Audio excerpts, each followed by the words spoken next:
and he felt patronised. "We've still got a scrap of that old porker we killed. One of the littery side is doing nicely." I followed his gaze. Yes, penned in a so far untamed corner of the garden, it was chewing its way through the scrub with every appearance of enjoyment. "I don't like the way it's eyeing your hat," I told Paige with a laugh.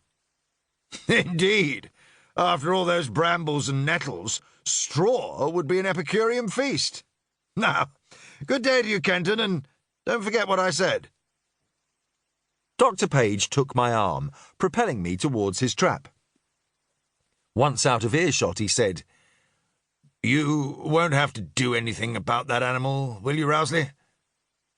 "Do anything?" I repeated stupidly. "Blakemore, the last land agent, was very much against tenants keeping any sort of livestock, even the odd hen, for goodness sake." "Did he give any reason?" "Said his lordship, his late lordship, of course, didn't want his land turned into a menagerie. Personally, I think it was the man's own prejudice." Well, I trust his son has more sense. At least in public I did. In private was entirely a different matter. And to be sure, well-fed workers should be better workers, shouldn't they? Purely in terms of self-interest, Lord Croft should encourage such activity. But might not, I conceded silently, if he actually knew about it. Paige clapped me on the shoulder. "It's clear his agent has more sense, at any rate. Of course it's right that people should eat adequately. How a family can sustain itself on bread soaked in tea to taste like meat, I cannot imagine.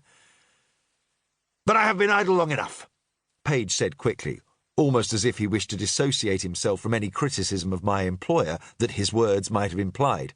"Good day to you." He waited until I was on horseback before he waved and set off. I could have waylaid one of the lads dredging the lake, telling him to take to the household staff the news of Mrs. Kenton's safe delivery, but I decided to go myself, taking a circuitous route back to the house to see how his lordship's other improvements were progressing. No, I must not allow irony to enter my thoughts, let alone my voice, when I spoke of them. In truth, there was much urgent work needed to preserve the house and the Capability Brown estate. The house in particular needed attention. The original must have been Tudor, perhaps earlier, in a sort of capital E shape. Since then, there had been many additions, not all of them aesthetically pleasing, perhaps the worst being a grand entrance hall, which strove hard to be impressive, but sat uneasily on a frontage that would have preferred Georgian restraint. Much of his land, not just here in Shropshire, but in other counties across the country, was in bad heart too.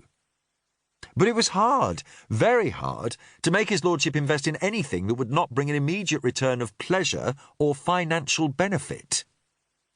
I was becoming accomplished in delivering half-truths, if not outright lies.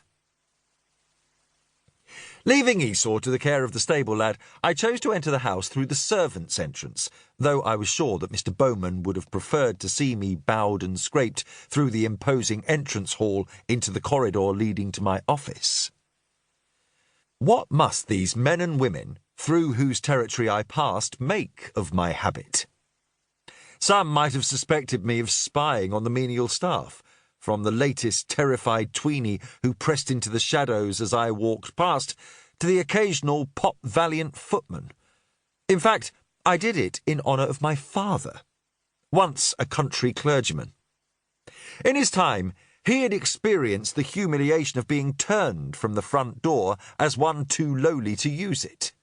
When he became an archdeacon, of course, this was no longer the case. Perversely, he would often insist on using the below-stairs route, greeting his old friends as he did so.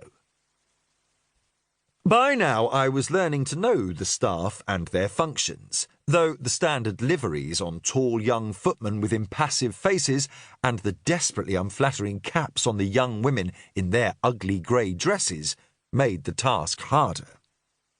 And there were so many of them. There were some 28 permanent indoor servants. To all of them I was always Sir.